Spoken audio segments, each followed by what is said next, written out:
So I've always known quite a few people in the warm-up, but somehow I never managed to come here. So I'm glad to be here, and not only that, be invited to speak. It's probably the best invitation to speak anywhere I've ever had. So I'm super excited about this. Okay, so please just let me know if you can't hear me, or if you have a question, just shout out or raise your hand or something. Interrupt me whenever, right? Okay. So I want to tell you some of my tales as an undisciplined scientist. So what can you expect in this session? So I was under strict instructions, I think, to not make this a research talk. So as a small act of rebellion, I thought, so the following structure. Okay, so I'm going to tell you a bit about me, and then we'll do some interactive stuff, and then I'll tell you about some other stuff to wrap up.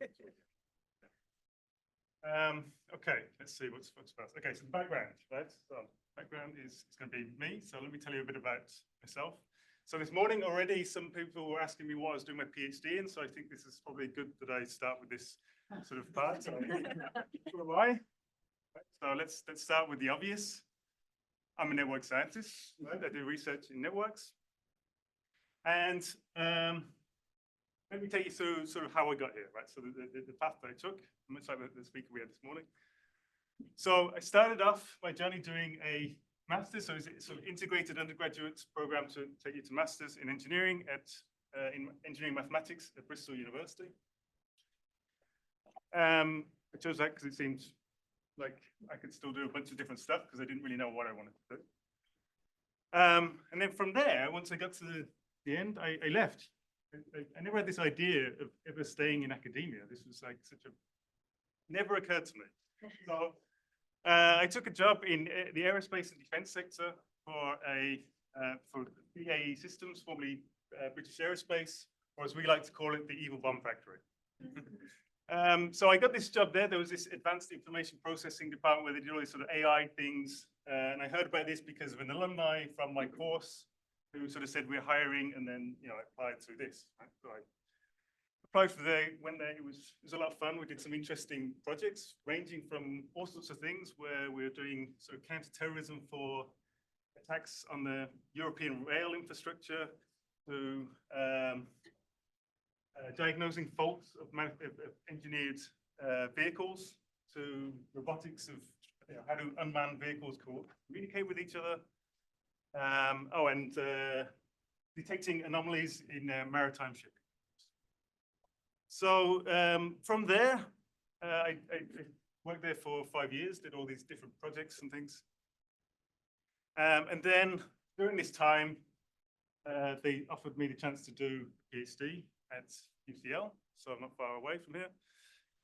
So this was in the computer science department. I was actually in a computer graphics group, right? So I don't know why. Well, I do know why, because it was my supervisor was in that group. Right? So, and my supervisor was someone that we knew in our department at BAE Systems, someone that the department had collaborated with. Interesting enough, I have never collaborated with my PhD supervisor. So we were just discussing this relationship with your PhD supervisor. I said, well, my PhD supervisor is 3 connections away. The same distance as Erdos, right? So my Erdos number is the same as my supervisor.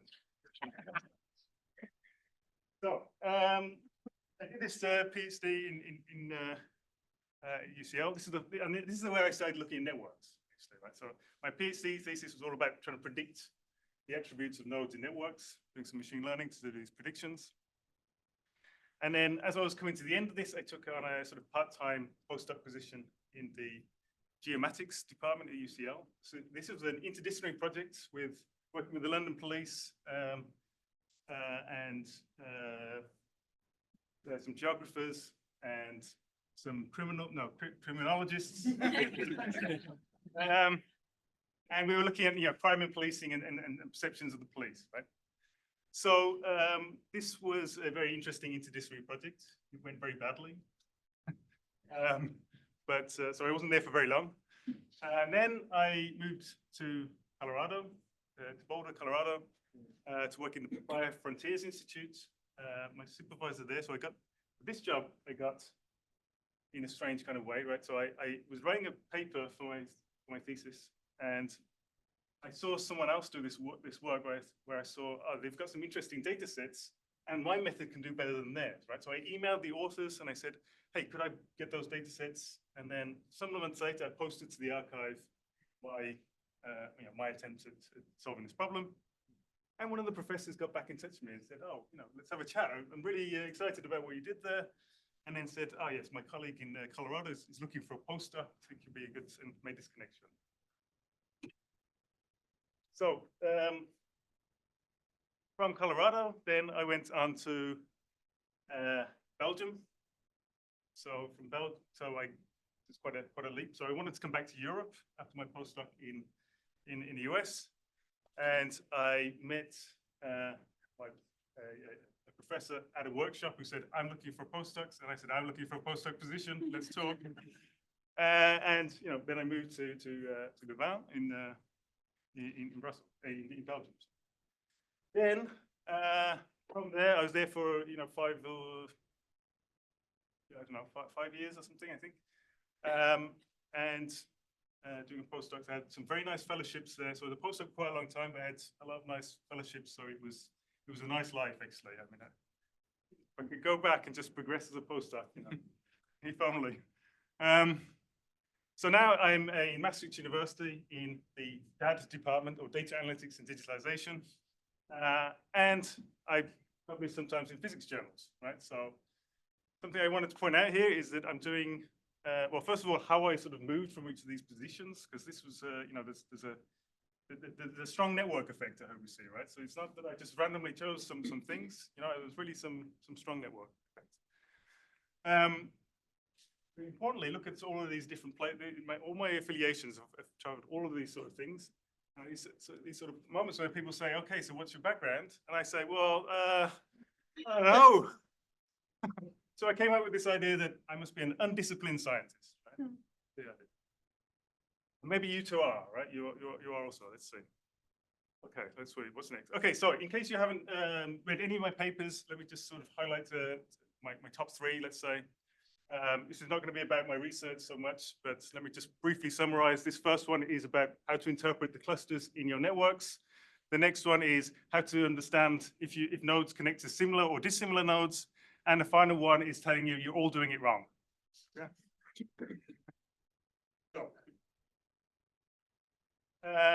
But actually, I would like to highlight some of my maybe lesser known achievements, or the ones that I'm more proud of, let's say, than everybody has papers, right? So let's see. So first of all, I remember which order this is coming in. Ah, yes, of course. So I am the 15th holder of the Zachary Karate Club trophy.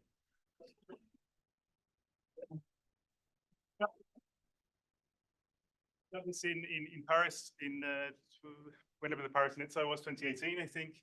And this, I really tried for this. Anyway, I was glad to finally get this. Just like the speaker of this morning, I also started a journal. This is called the Journal of Quadruple Blind Review. So I thought I'd advertise it because we haven't been getting very many submissions recently. But this is all driven by fair and transparent AI. And the idea is to remove any bias at all. And then also, so during the COVID times, I also started sort of trying to find things to do in my time. That's a lie. I was completely busy. I just started Maastricht. I had loads of work. But somewhere in there, I started this podcast called Apodly, Barely a Podcast. Check it out. These are all QR codes here, by the way. So I'll be sharing the slides at the end. So at the end, there's a QR code on the final slide. You can then scan that, and you can also look at the slides later on if you want to. Anyway, so, and of course, the best one is my honorable mention for the best poster award at NetSci 2019. This was pretty impressive considering I didn't get a poster accepted. So the moral of this story is, always make sure you're ready to present your best work. Okay, so if you want to know a bit more, as I said, I'm not going to talk too much about what I'm working on, but if you want to know more about what I'm working on now, I'm not going to be at CCS, but my two PhD students will be.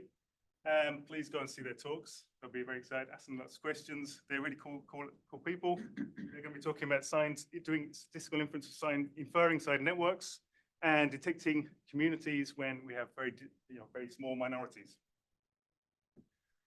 Okay, so yes, okay, so that's the end of the background. Let's go on to the methods, right? So the methods here, we're going to talk about disciplined versus undisciplined. If I'm pausing, it's because I'm trying to remember what I did in this whole thing. Okay, so I think this is where we are going to be starting some audience participation. Yes, okay, so get out your mobile phones, please, and no, the top, this one. Oh, yeah, hide to display, yeah. Display, yeah. Okay, so if you scan the QR code or go to wooclap.com / and then put in the code, it should work.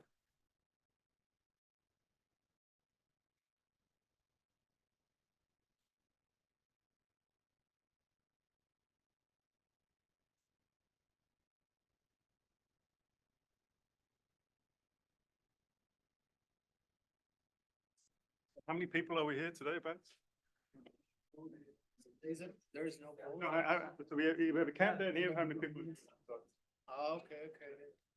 Oh, you're the guy from Colorado? Okay. Okay, so.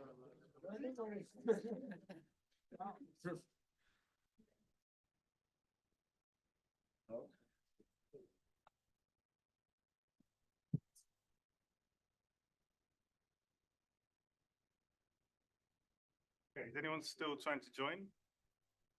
Oh, yeah, yeah. So it should be, you just have something saying the quiz hasn't started yet, right? Yes.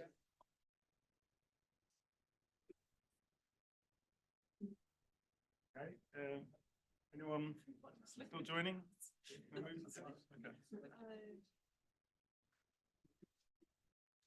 Okay, all right. So let's see if, can I, oh, I can, yes, okay, so. Okay.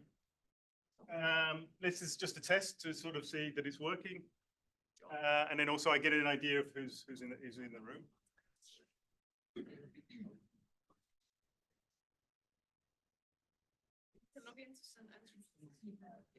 Sorry?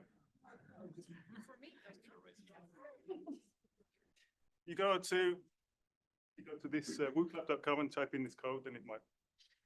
It says I have. Oh, okay. Actually, for me, it's direct. Yeah. Yeah, for me too. You might need to refresh or something. I don't know. Yeah. You scan the QR code, you add the code. I can log in. There are occasional errors with this. Sorry. Technology.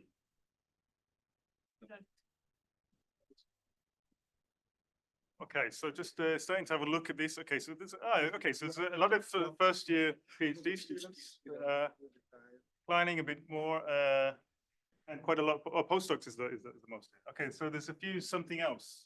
Who are the something else? Masters.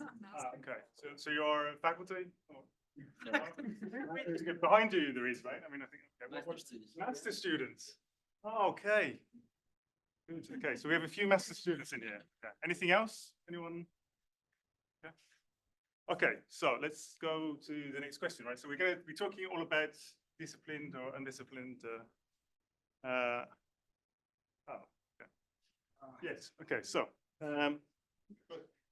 so I think I don't know how well this is going to work. Let's try it. So the idea is that you should have some free text that you can just type in. What is your discipline?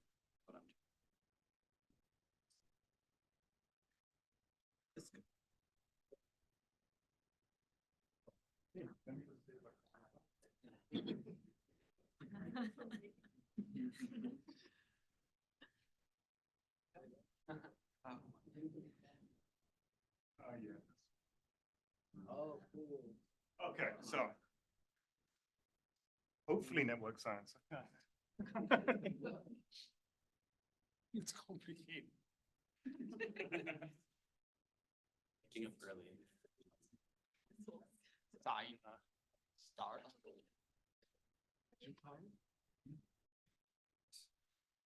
Marriage science. Waking up early. Someone rules it.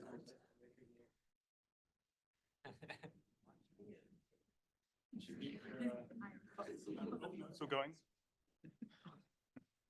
Okay, network science is big here. Physics, of course, is very big here. Computational social science. So, Psychology, pirate science, fantastic. It's complicated. Fear. Okay, so, urban science, psychology, okay, so. Okay, let's, so we have actually, I wasn't going to be sure, I thought it might be like, everybody's doing physics or something like this, but actually it's quite a nice mixture. That's good. So, what's the next thing? Okay, so, yeah, I can move it if it's, I just need to change the tab, I think, yeah. So, why, yes, so the next question is, okay, so now we're going to start discussing this, right? So why do we have scientific disciplines or academic disciplines? Why do you think? In your opinion, why do you feel that this, right? So in this one, I think you can put things in. I think you can even like other people's, and I think you might even start ranking, I think, maybe.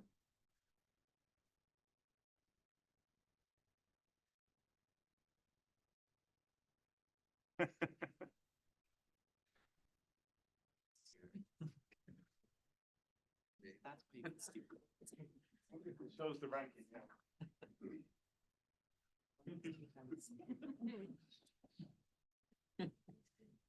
Oh, yeah, okay, so. Yeah, we like them, yeah, so we can sort of. So zero. Higher. You feel superior.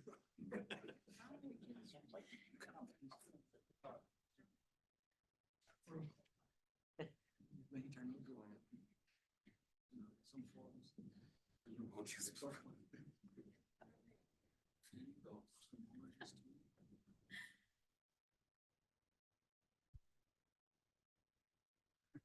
It should be a way to rank, maybe once I close it at the end. Give it a couple of seconds. Yeah, I like that.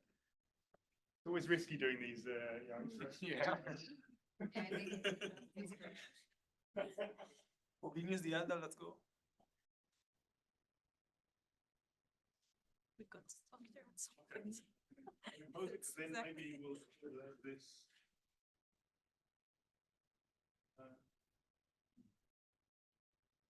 Used to be able to do this. Do it manually. Hang on, let's see. Okay, so we have some three. Classification is a human kink.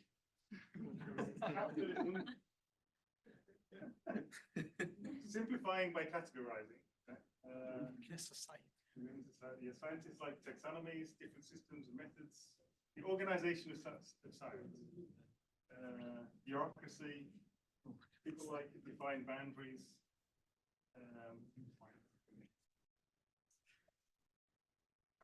Again, historical accidents.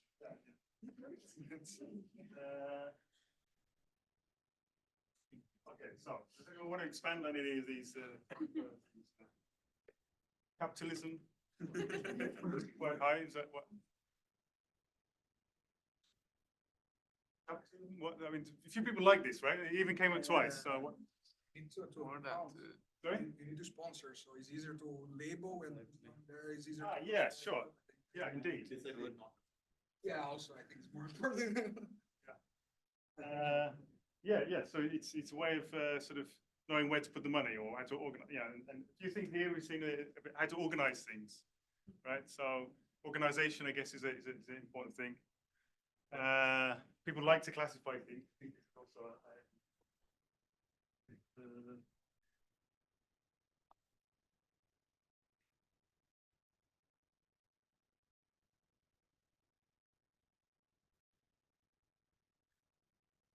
discipline. What do we have? Disciplines. Okay. Yeah. Okay. Right. This is the right place. Okay. So. Okay. So for me, when I think about this sort of like, what's your, what discipline are you? What sort of thing? The first sort of things I sort of think about is when people sort of say, where are you from? Right. It's a bit like this sort of, the first thing you do when you meet someone, you say, where are you from? Right, probably a lot of you are meeting each other maybe for the first time. You probably already asked where you're from, right? Or, where you're living. It's different variants of this where you're from means.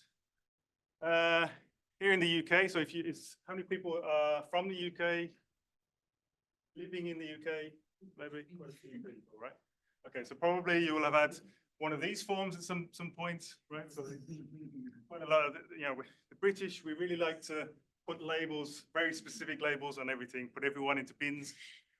I remember this well. Yeah. I'm so sorry, because now living in the UK, you need to register with a GP, right? Yeah. And they ask you then for the ethnicity. I would like to know if you can inform me, what kind of white person am I? I was thinking, No one to answer. I was wondering about this myself, right? So when I lived in the UK, I would always be mixed other, right? So because I have a very strange family tree, and people would always point me out saying, "Oh, where you from? Where you really from?" Like. I'm very lost with this. I have no idea, right? So it's but since I left the UK, by the way, I've become a white European. Bring on the privilege. Okay, so yeah, so there's where you from, what's your ethnic background, what do you identify with, which prison gang would you join? I think these are all sort of saying something about us, right? And I think these are all sort of saying something about our identity, how we feel about ourselves, what we identify with, but also what community do we feel we belong to? And community is quite important. Especially when you're doing tough things like, going to prison or academia. So, you need support, right? So it's good to know where you're going to be support. Who's going to help you when you keep getting rejected? Who's going to help you from not getting stabbed in the showers, right? So I think the analogy is pretty good, right? So, we have all of these things for saying what's our identity, community, support, right? So I think this is, all of the things I think you were saying before, I mean, not all of the things you're saying before. Some of the things we mentioned, I think, are important, about the organization and things like this, and I'll mention these, but I think these are also important things, right? So we really sort of, even within, very mixed conferences like this complex systems conference, you'll still have people saying, yeah, but I'm a physicist, you computer scientists, you idiots, and things like that. The amount of times I heard it. So, okay, so to emphasize this point, maybe I sort of said, okay, let's find a definition. So this is just an arbitrary thing. I just went on Wikipedia, did this quickest thing, and just copied some text, right? Okay, but let me be honest. This is not my research area, so I've just found something to make my point here.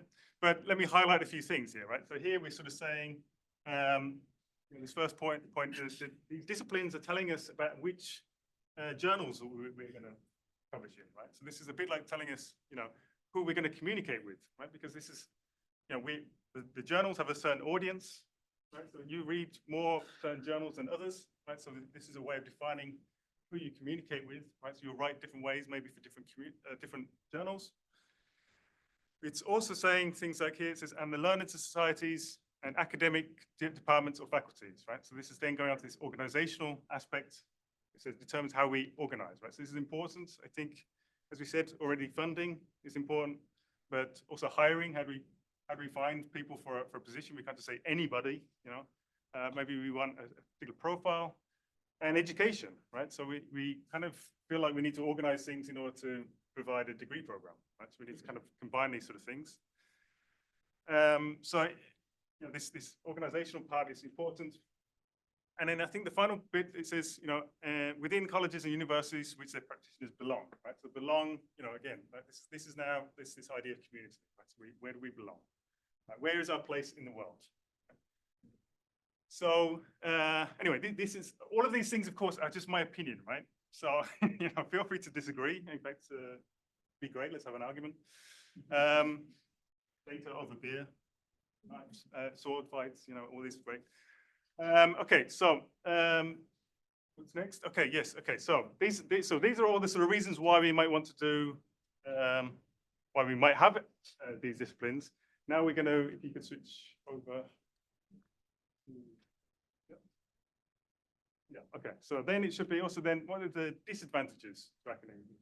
So we can think that it helps us organize things. It helps us define who we are. It gives us this sense of community, but is Is there something we're missing by organizing this way?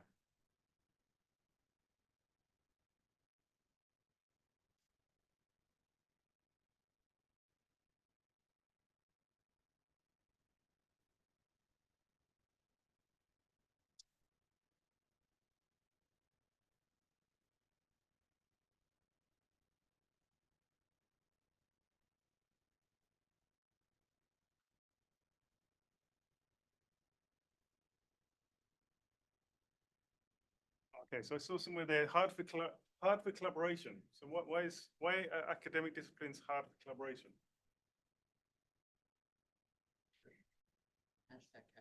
Anyone? Somebody wrote it. Okay.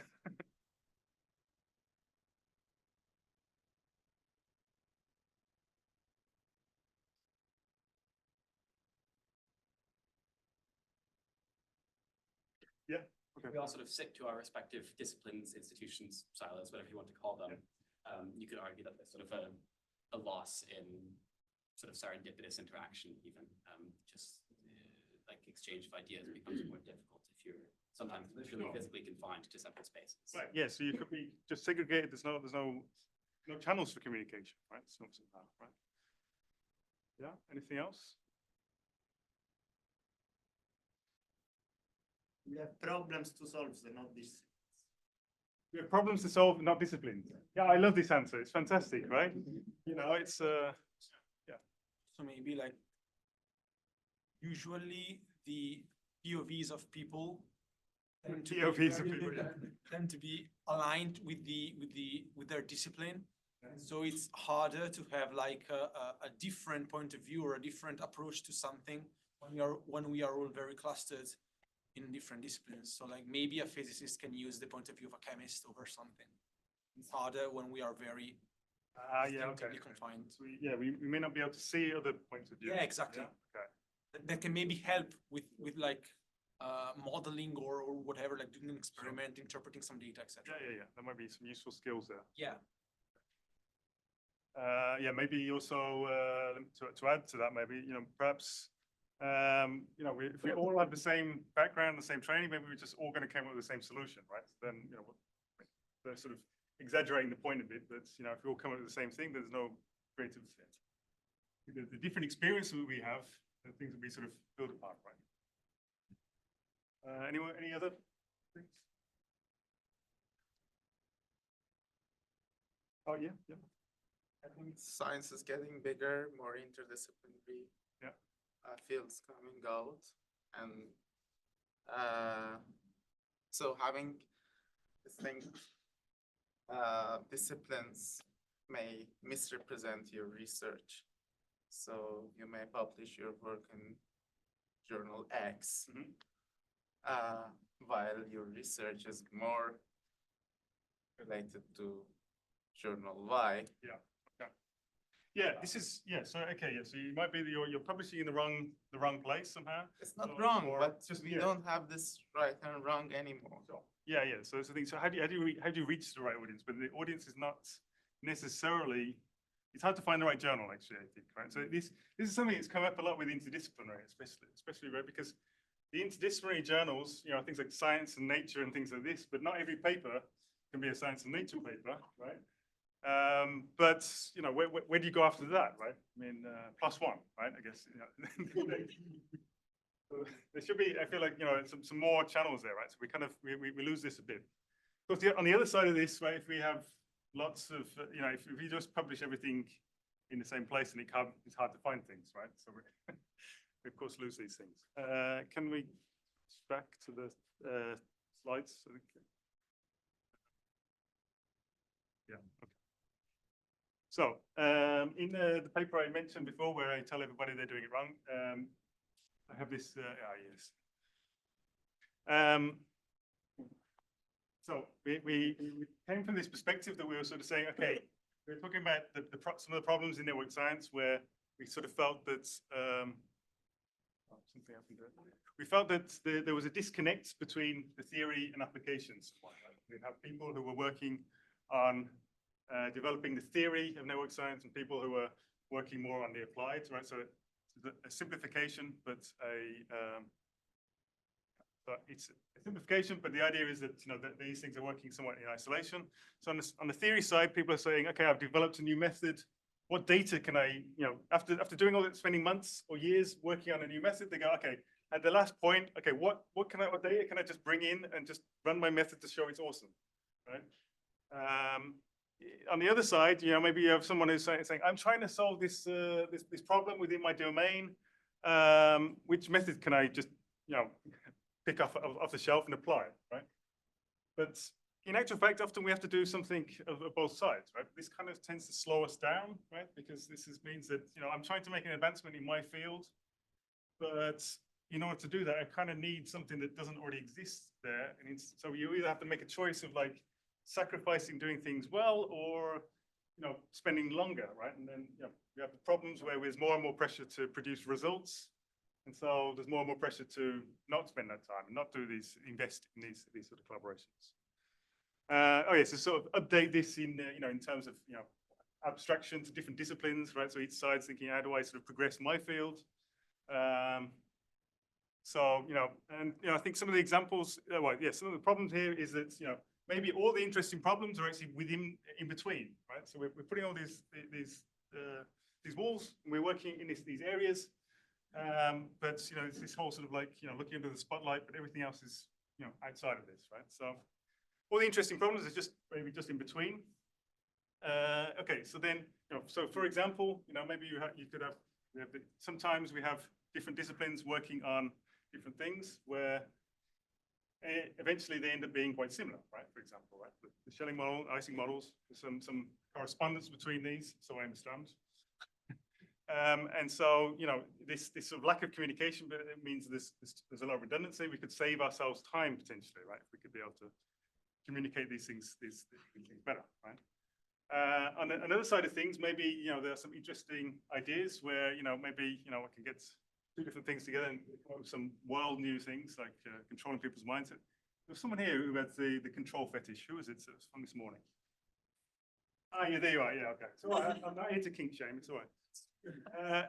But no, so, you know, there we go. Mind control, right? But these opportunities we're missing out, right, by being too disciplined.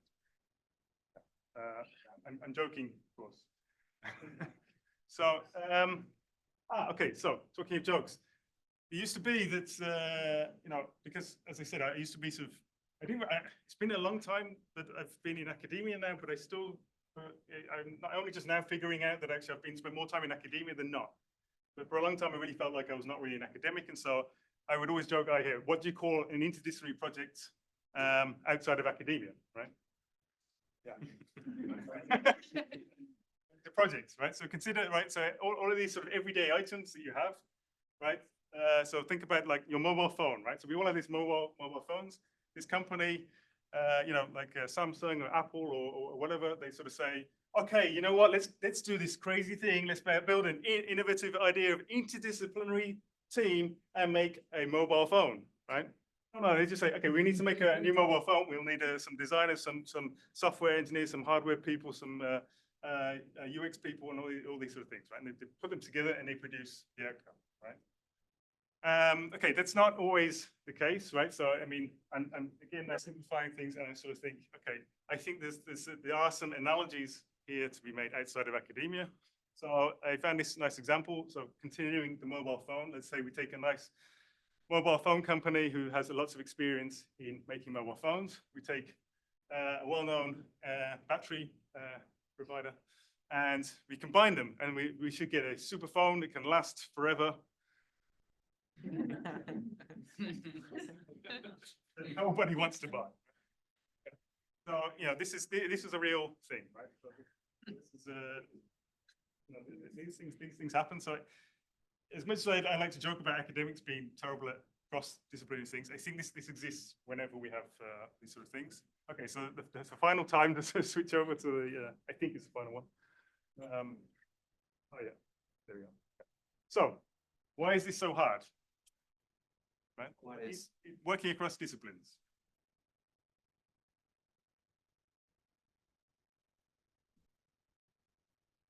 Maybe you've encountered some things already, right?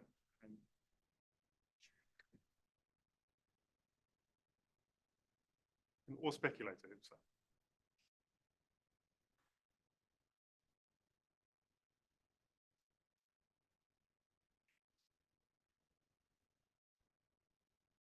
money. It's always a problem.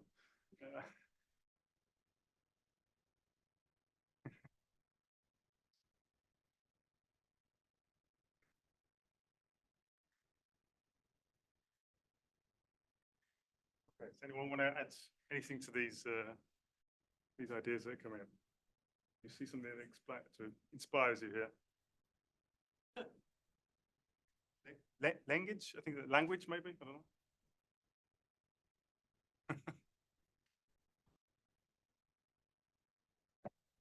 X. The platform formerly known as Twitter. Is that No, no. It ruined the world. Like, I was writing it. It's me.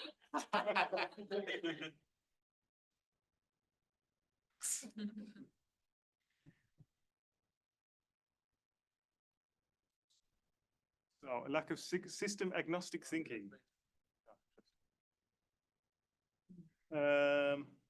Competing worldviews and epistemologies, right? So we think very differently about things, therefore we can't move forwards. We spend all the time arguing about how we're going to do something and we can't actually get anything done. So there we go. Correct me if I'm wrong. I don't know. I'm just guessing based on what's here. Yeah. Okay, so there's all sorts of things here. Then let's continue on, and then we'll go back to slides. Ah, yes. So time for some experiments. Yeah, right. So we talked about the methods. Now it's the experiments. That's the usual order of things. Okay, so for this we're going to have 2 games, right? So I'll be needing some volunteers. I'm just sort of preparing you to sort of build up your courage. Give me some more. You've warmed up already this morning. You should be all happy to participate, I hope. Okay, so before we do this, right? So I'm gonna lighten the mood a bit. I've been a bit too serious so far. I'll just show you a couple of small little videos, and then we will go into the games. Okay, so the first thing is I want to talk a bit about communication. Right? So communication. I think there's this thing that we sort of feel like it's easy because we've been doing it every day, right? So communicating feels like it should be something easy because we all do it all the time, right? It's like a basic human thing. So let's see.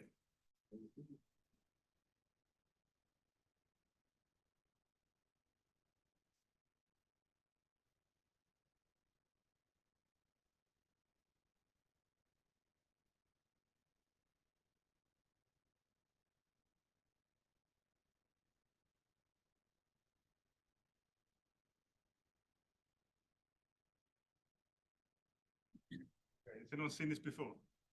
No, it's too old. Did many people understand what he was saying? Because I know that sometimes the accent, yeah, okay, yeah. Okay, so what he's saying is he's coming in, he said, he's going to a hardware store, he says, there's a famous sketch called 4 Candles, right? So he's coming in, he said, I'd like some plugs. I said, what kind? He said, rubber ones for the bathroom, right? So he comes out, he gets the plugs for, sealing the bath so you can run a bath, yeah? He says, which size? Which size is your bath? It's 13 amps.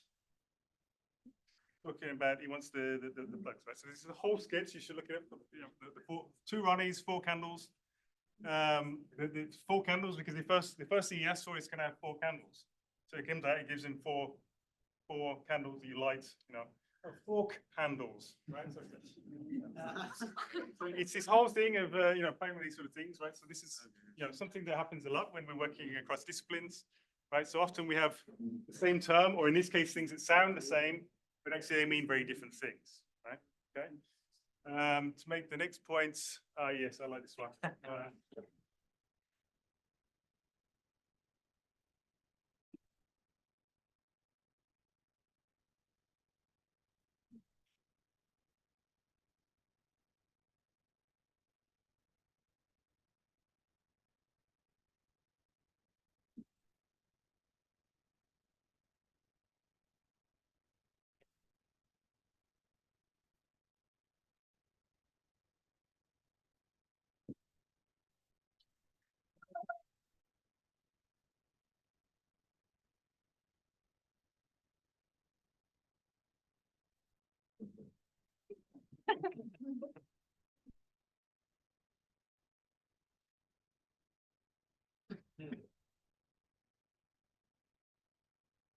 Okay,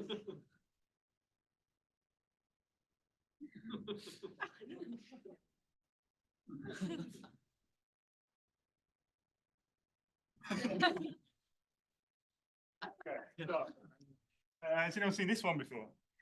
No? Yes, okay. Where are you from? I mean, I live in Copenhagen right Ah, now. yes, okay, yeah. So I think this is Swedish, all right? I think, I don't know, yeah. It's Swedish taking, making a joke of the Danish. The sketch is called The Danish Language is Falling Apart. But the idea that the Danish can't understand each other.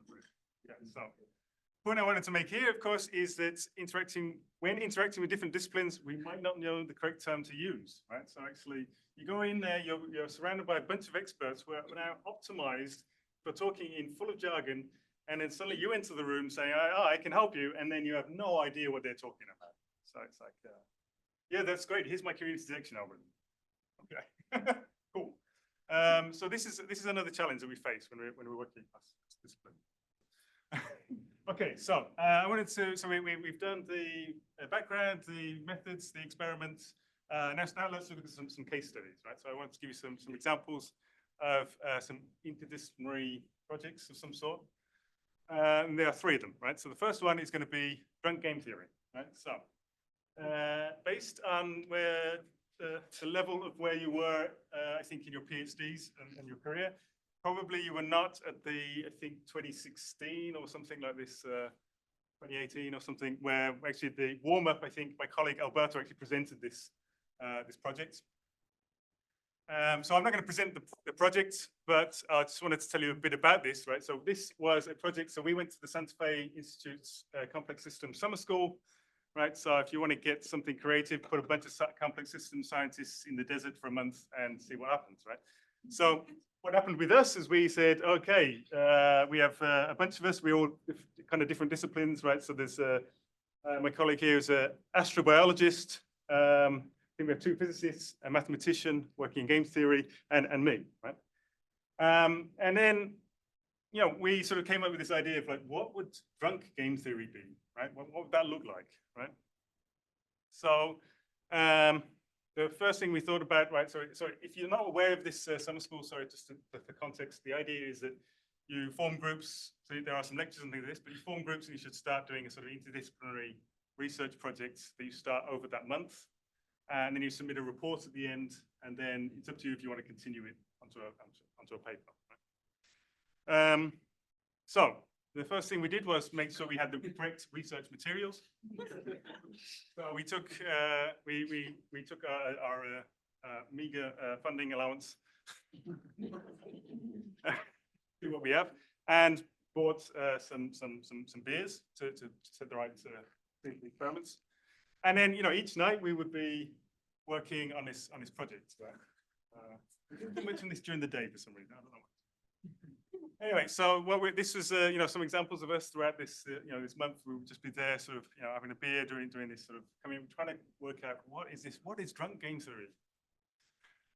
And it was cool. So, you know, we would often be quite late. You know, we were really, you know, hard workers, say, right? We would really stay up, you know, PM sometimes, you know, really excited about this project. And you know that sort of feeling when you've been drinking all night, you wake up and you're like, oh, what did I do last night? And then we had this blackboard. It was just like, oh my God, we just like came up with all this stuff. It's really cool. I think more pubs and bars have blackboards in them, right? I mean, I think it'd solve a lot of societal problems. So yeah, okay. So yeah, we wake up and then find out there's all these sort of things. We start working on these. So this is how we did this project. And then of course, yeah. Of course, also had something to do with all of these empty beer cans. So we thought we'd build a pyramid, because yeah. And yeah. So then at the end of the summer school, we submitted our report. As we're from different disciplines and different backgrounds, we had a bit of a disagreement here, right? So we'd been saying, okay, this whole month we've been talking about drunk game theory, and then half of us were saying, yeah, so we should call the report drunk game theory, and then the other half was saying, oh, okay, no, we can't possibly call it that. That would be terrible. It's a report that nobody sees, right? By the way, Okay, so in the end, we sort of settled for dynamical game theory, but just to sort of, you know, again, tiny moments of rebellion.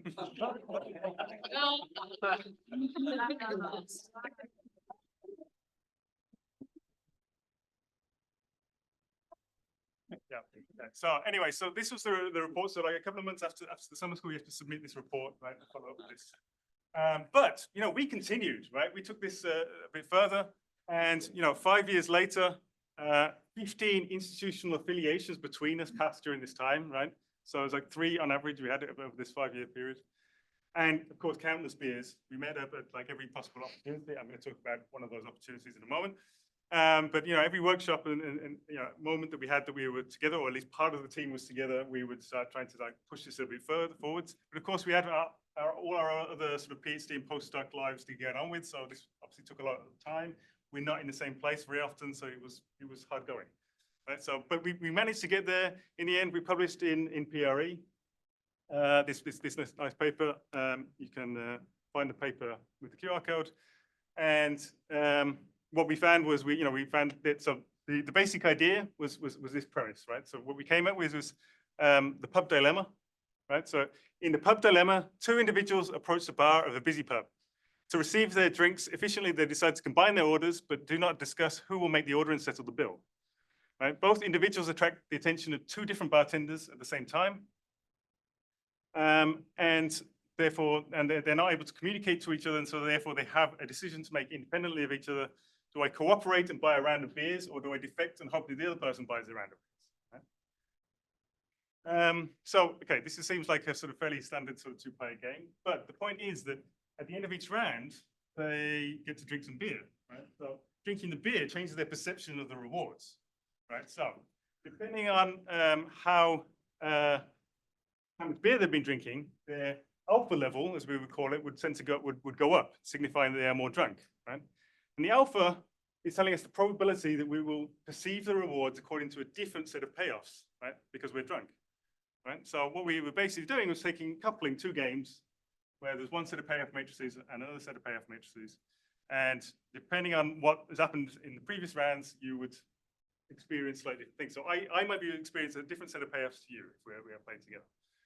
And so we found that in the pub dilemma, everybody, you know, either got very cooperative and drunk and just stopped there as a stable thing, or they sobered up and defected, right, and went home. Yeah. But we did find that there was a nice so we experimented with different games. We did find a particular setting which I think we called the drunk prisoner, where actually it was possible. You find these nice states where you just oscillate through this thing where everybody starts cooperating, they start getting more drunk.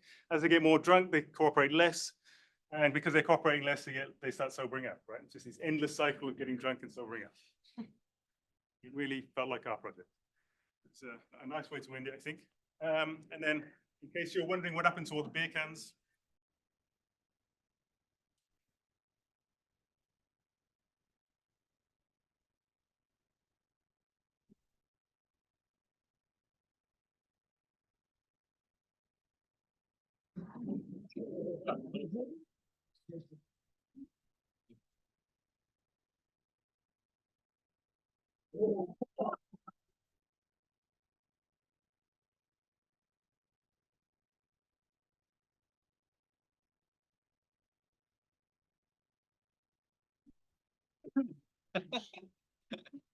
I hope nobody's supervised. It's on YouTube.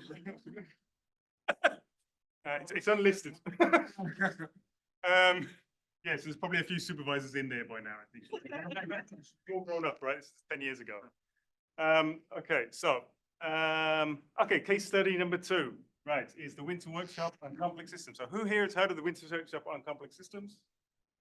Okay, a few people. Who has been to the workshop on complex systems? Yes, okay, a few more people. Previous question? So who has heard of it? Who has Okay, been? And who's been to it? Yeah, also, okay, yeah. If you want to come next year, exactly. It's coming, it's coming. So, and who's applied to it and not managed to get in? Because I don't know, this was a problem we had before. I think actually me. You applied, but you couldn't get in. Yeah. Yes. So it's quite popular. It's quite popular. You can offer us beer. So I understand that this, this initiative got even a service award, so it's very nice to be recognised by the Complex Systems Society.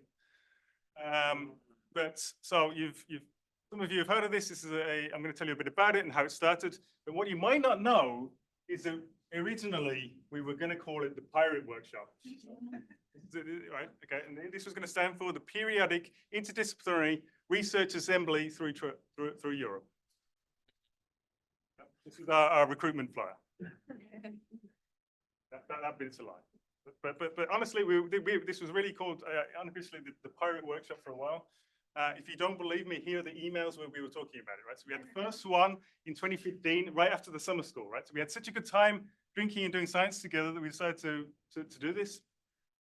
After the first one, we were even going to have it in summer, the second one, right? So this is why it's not really the winter workshop, it's the Pirate Workshop.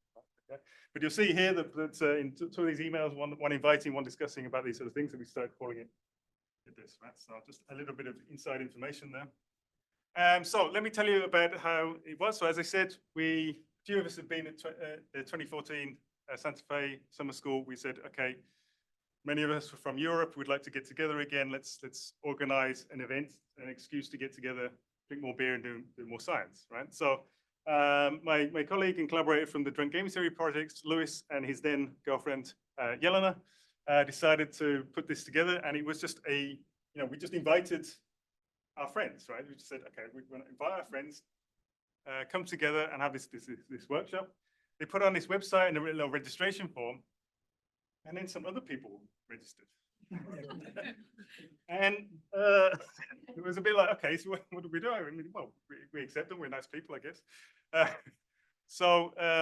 Yeah. So then this was the first workshop. This was also the workshop where I met Renaud Lambiat, and this is why I moved to Belgium. Right. So at the end of the winter workshop's been very important.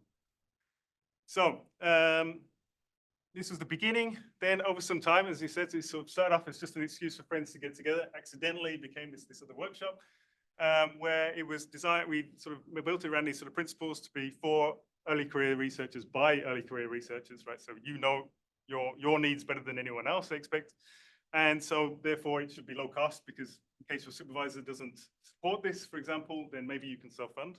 Was the idea. It should develop some independence. So the idea is that you work away from your supervisor, do something completely separate, which is very good, for example, applying for grants and things like this, to show you have some independence, by the way. And of course, to improve your academic social network. Remember at the beginning, I said, I got all these jobs from my networks. This is important. And of course, but have fun, right? The ultimate thing is to have fun. So I will try to go through this quiz quickly. So of course, what we did was, of course, working hard on projects. We sometimes worked a little bit too hard, and it's okay though, because we also played pretty fun. So over a few different editions of the winter workshop. Yes, as I said, we did the building the social network. So every time we got together, we'd take a picture of us drinking some beers together to build this social network. And of course, sometimes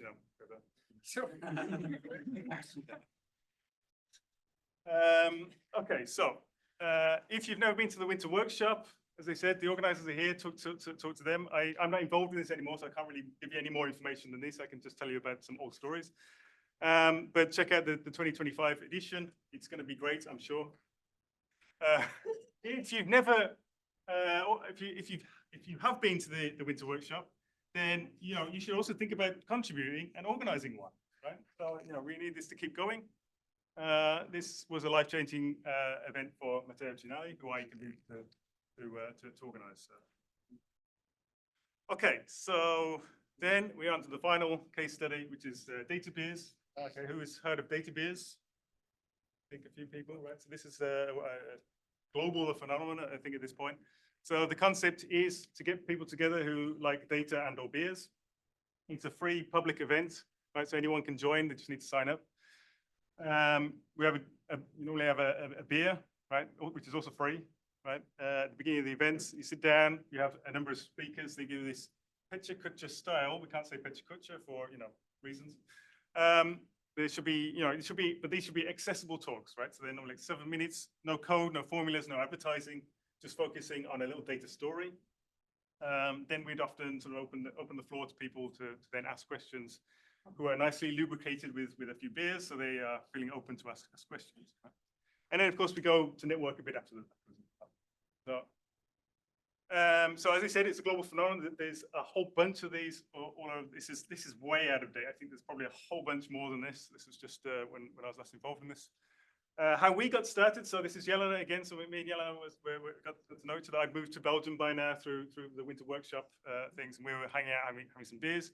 And we said, okay, I like data, and Belgium has great beers. We should do a data beers, right? So Jelena was just saying, you know what? I know the people from Madrid who started data beers, and they've been trying to get me to do one here for a while, but I just didn't know anyone who'd be interested in doing this. So we were like, okay, let's do this.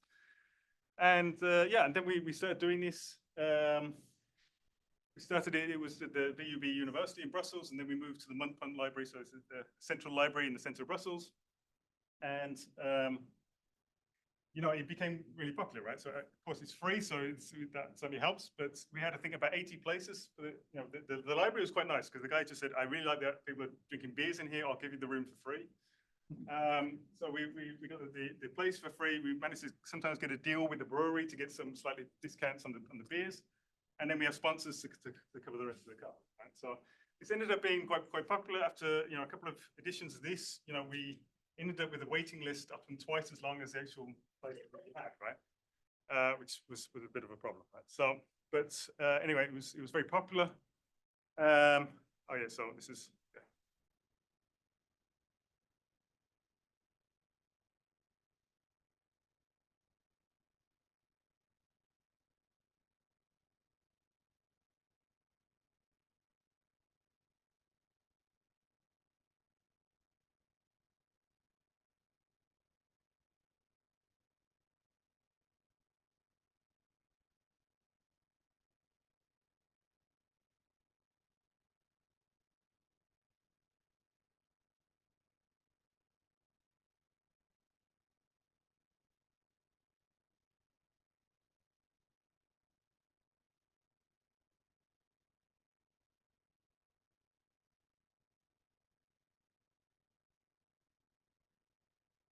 Okay, so yeah, so that's how it started. That was the first edition in BUB. Then now I think the last one is the 31st edition, so it's been going quite some time. They do about 5 a year.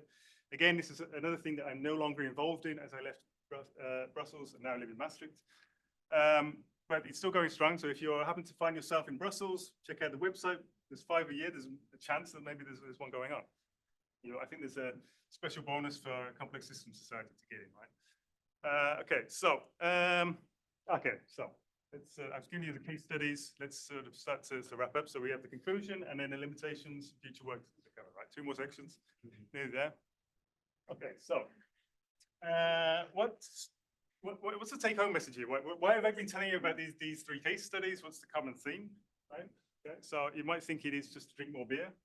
Okay, maybe, but not necessarily. I think there are some other things, right? So I think that the drinking beer was the particular mechanism that I chose, but I think the point here is that science is a human endeavor, right? Okay, so whenever you're doing your science, right, just in general, and this is something I try to get through to my PhD students, is that it's not enough just to be right? So you can do something correct that's perfectly it's good, but in order to succeed, you also need to convince your peers that it's correct, right? So it's a human endeavor. You can't just be correct, you need to convince as well, right? So, but on top of this, not only is it human in the fact that we need to also convince in what we're saying, but we also need to satisfy our human needs, right? Remember before, things that we need, right? So we need a sense of identity, a community, and we're looking for where we get support. Remember the prison gangs. So this is what we need in science. I think to survive in academia, we need these human needs to be satisfied. And as we said before, often we get these things from being indisciplined, right? So I think that if you are going to be this undisciplined scientist like me, then you should ensure that you have other ways to create these things, right? So you have to find things that reinforce your identity. I think build your community, right? So the point is you don't have one ready-made, right? You have to build your own. So it's a lot more work, but I think it's a lot more rewarding, right? I had a lot of fun doing all of these things. I highly recommend it to you all. And these guys all supported me through some tough times. Anyway, so finally, some limitations in future work, right? Just to summarize, so we said, okay, working across disciplines takes time, right? You have to invest, you have to then learn a common language between yourselves. Oh yeah, so you have to learn a common language between you. I'm sorry. You hate it when these adverts just interrupt, you know, you're watching some content and yeah, okay. So anyway, so I have an opening, so there's some master's students here. If you're interested in coming working for me and doing some interdisciplinary work, this is probably one of the most interdisciplinary projects that I'm going to have going on at the moment. We're going to be reconstructing brain muscle networks across the lifespan, right? So we're going to be working with people across 3 other faculties as well as my own. So we're going to be working with the faculties of psychology and neuroscience, faculty of health, medicine and life sciences, as well as the hospital, right? So we're actually, we have some other projects going on where they're actually working with patients, people with, children with cerebral palsy. I think we also have some work with people with Parkinson's. We want to sort of try to understand if we can reconstruct statistically these networks, try and understand how the coordination breaks down between the brain muscle network for these different types of disorders. So if you're interested or you know anyone who might be, please tell them. The deadline for this is did I put it on here? No, 21st of September it is. So if you go through there, there's a link to how to apply. So, oh yeah, but what I was saying here before is that, okay, so working across, let me get back to the message. Working across discipline takes time. So this example is a good example of this, right? So we started talking about this 4 years ago when I first moved to Maastricht. And it's only now that we finally get some funding. So we haven't actually done any work yet. It's taken 4 years just to start thinking about doing this. So it's another few months before we actually get someone hired, right? So by the time we start picking up, it's 4.5 years, right? Easily. Then the student needs to do some time training. So it's a long time, right? These things. So you have to be prepared to invest some time. And you should also remember that, okay, this is true in general for research. I think it's just expanded. It becomes a bit worse when you're working across disciplines. Is that not everything works out, right? So I checked my Dropbox just as a sort of rough estimate of projects that I've been working on. So I have 67 different subfolders in this projects folder. Actually, some of them have more than one paper in there, so this is even worse than it looks. But I only have 22 publications, including the things that are out there. Right? That's also not very right. I've been publishing for 16 years, just to put that in perspective. Only 22 publications. So what did I sort of learn about what things? Okay, so I'm sort of trying to imagine what sort of things work. This is really very hand wavy, anecdotal thing. I've not done any study on this, but I really sort of felt that the ones that failed were things that didn't have these 2 components, right? So you need, of course, somebody sort of driving, right, to provide the direction that you're going in, and you need some fuel to motivate everybody and keep the project going. And so the projects that I think that didn't work out often didn't, either they were going in the wrong direction, or we didn't have a direction, we were just going all over the place, but we had lots of motivation, or we had a great direction, but we just didn't have the motivation. We had too many other distractions, right? So I think these are quite important things. Again, just my opinions, but I think, how do we sort of deal with this? I think you need to invest wisely. You should diversify. I don't mean you should work in every possible discipline, but I think you should work on things which are at different risk levels, maybe. Maybe you just have something you're pretty sure about, just to make sure that you are still publishing, right? So you stop producing output, whether it's publications or other things. People are going to forget about you, and that's going to be it, right? So you need to keep active. And you should also know when to quit, right? And I don't mean that you quit and you just say, that's it, done forever. It might be you just take a long pause, right? And then come back to it later on. So this is also possible. But, you need to have an idea that things aren't going well. Maybe you need to stop, come back to it, see if you have a fresh idea later on. Okay, so this has been my tales of an undisciplined scientist. If you'd like to get a copy of the slides, I'll update it with some stuff that we've been talking about. Don't forget, Maastricht. Next year, 2025 in June, deadline in December 9th for abstracts. Thank you very much.